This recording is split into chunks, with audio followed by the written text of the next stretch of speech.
আবারও ভেঙে গেছে আলোচিত ইসলামী বক্তা আবু তহা মুহম্মদ আদনানের সংসার। স্ত্রী সাবিকুন নাহার সারার সাথে সংসারও স্থায়ী হল না তার। গত বছরের ২ ডিসেম্বর দ্বিতীয়বার বিবাহ বন্ধনে আবদ্ধ হন সারা এবং আদনান। তবে দ্বিতীয়বার বিবাহের মাত্র ৪ মাসের মাথায় বিচ্ছেদ ঘটেছে তাদের।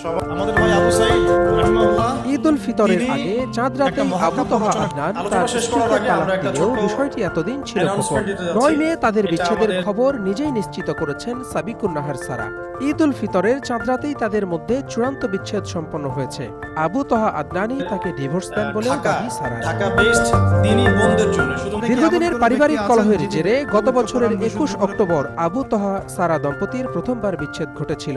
এর আগে সোশ্যাল মিডিয়ায় পক্ষে বিপক্ষে ছিল নানান কাদা ছোড়াছুড়ি। পরবর্তীতে ২ ডিসেম্বর তারা আবারও ঘটা করে বিয়ে করেন। তবে দ্বিতীয় দফা বিয়ের পর দ্বিতীয় দফা বিচ্ছেদ হলো।